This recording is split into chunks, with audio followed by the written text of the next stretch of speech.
Domenico, thank you so much. I want to bring some breaking news into you this Friday. Our own Kerry Sanders has now sent out a note saying that the judge has ordered George Zimmerman to turn himself in. His bond has been revoked. Again, Kerry Sanders, a reporter on the ground in Florida who's been covering the death investigation of Trayvon Martin and the case against George Zimmerman. The prosecution today filed a motion to revoke bond for George Zimmerman. We should have more information here, but actually, I'm being told we have Kendall Coffey, famed attorney out of Florida, was a state attorney in Florida. Kendall, are you there? Yes, I'm here. Okay, all I have right now is that George Zimmerman has to turn himself in. His bond has been revoked per Kerry Sanders. What usually is happening behind the scenes when something like this goes down? Well, it appears that the prosecution had a couple different grounds to request that his bond be revoked. One of them was that Zimmerman had misrepresented his finances. You remember that he portrayed himself as essentially indigent when the $150,000 bond was set, a bond that provoked some controversy in some quarters as being too low.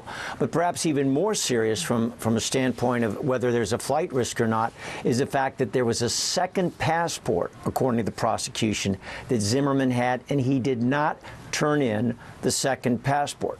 That's a huge concern because, as we know, he has family in South America, and in a murder case, there's always a concern that somebody might take off if they see things going against him. And the fact that he apparently withheld from the court the fact that he had a second passport that might enable him to leave the country is a very serious matter, which could certainly contribute to a judge's decision to revoke bond. Kendall, one of our producers, just giving me more information here. The judge said Zimmerman engaged in material falsehood about his finances, which you just pointed out as well. The judge concurs with the motion to revoke the bond, asks Zimmerman to present himself. He's got 48 hours. Kendall, does that mean that George Zimmerman then will be held in jail until his trial? That's what it means for now. I mean, they could certainly file a subsequent motion on the part of the defense in order to try to explain things, try to propose other safeguards so that he doesn't remain in jail. But as it stands right now, he is headed for jail, and he's going to stay there. And that has huge implications in terms of how a case proceeds. And among other things, it puts a lot of pressure on the defense to move faster when their client is incarcerated than when opposed to being at liberty.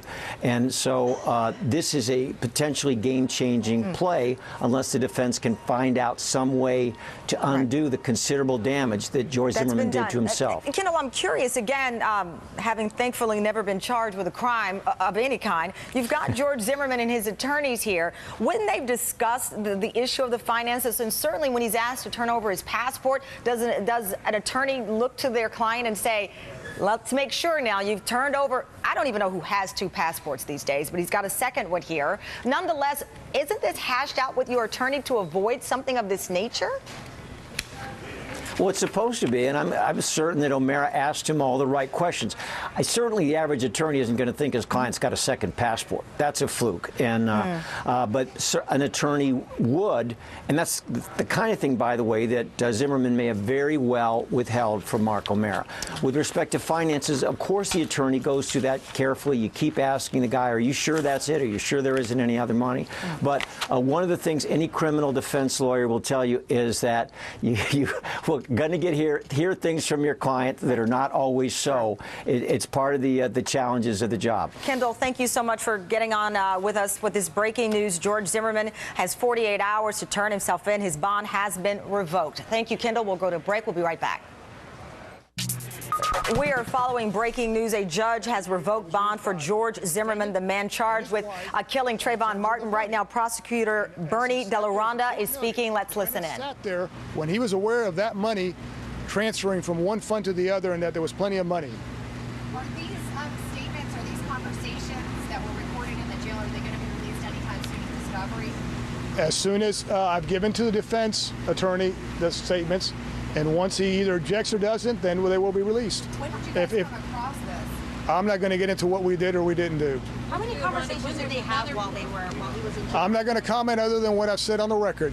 I understand you all have a great need to find out. As we stated all along, we're going to try our case in the courtroom. I'm only here to comment about what happened in the courtroom. That's it. Would you be willing to release those recordings of those telephone calls? I've got to comply with public records requests, so we will do that at the appropriate time. There's likely to be another bond hearing. When that happens, what will your recommended bond be? Ma'am, we're going to go into the future. When that happens, then I'll make a statement at that time, or we will make a statement at that time. Did you believe that the judge was going to take it to this level and tell him back in jail in 48 hours? We argued that the bond should be revoked.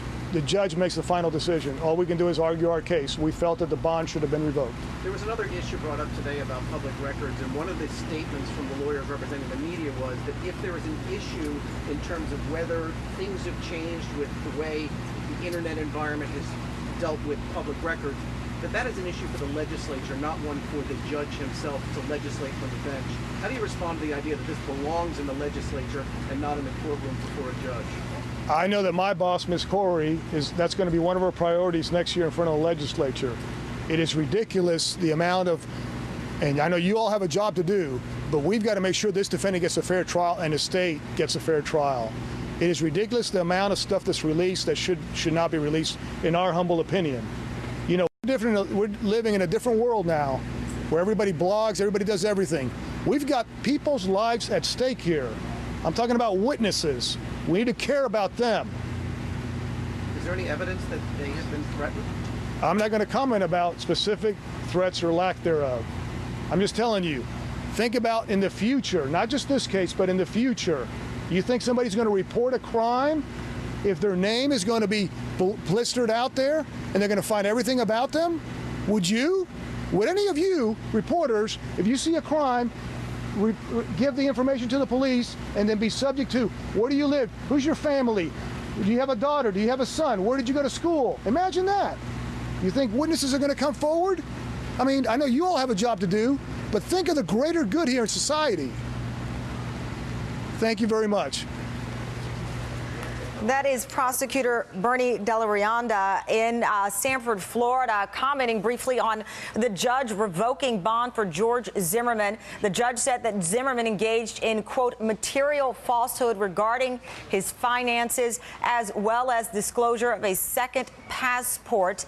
And nonetheless, right now, 48 hours, George Zimmerman has to turn himself in to the courts. The judge revoking his bond after discovering finances that were not disclosed, as well as this matter of a second passport. Mark Amara, the defense attorney representing George Zimmerman, also expected to comment on this issue a little bit later as well. But right now, the breaking news on this Friday, the man charged with killing Trayvon Martin, the unarmed teenager in Sanford, Florida, has now had his bond revoked by a judge, and he must turn himself in or present himself, as the wording here, within 48 hours. There have been plenty of high drama in this case, obviously starting with the tragic death of that young man, Trayvon Martin, to the point we are now where the bond for George Zimmerman revoked. Kerry Sanders is standing by for us. Kerry, you were the first to put this note out, the information regarding the bond being revoked. What else can you tell us regarding the circumstances that led the judge to this decision? Well, he has about 48 hours now, according to the judge, to turn himself in, and this is built on the prosecutor's claim that George Zimmerman and his wife, Shelley, lied to the court when they were requesting bond. First, that he did not reveal that he had another passport. The first passport that he owned was one that he apparently had told the U.S. government that he had lost, and so he requested a second passport. But that second passport was not revealed to the court at the time of requesting bond. And then there was the question about the amount of money that he had been gathering from his website.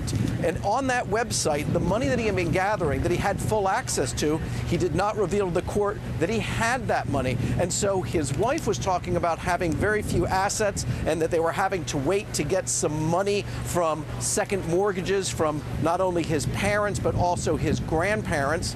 when in reality, the judge now says he had access to this money, and the prosecutor says there's even a recorded conversation where George Zimmerman in jail is talking to his wife in some sort of coded language about that money. Wow. So it's enough to force George Zimmerman, who's accused of killing Trayvon Martin in second-degree murder, to turn himself back in here now in 48 hours.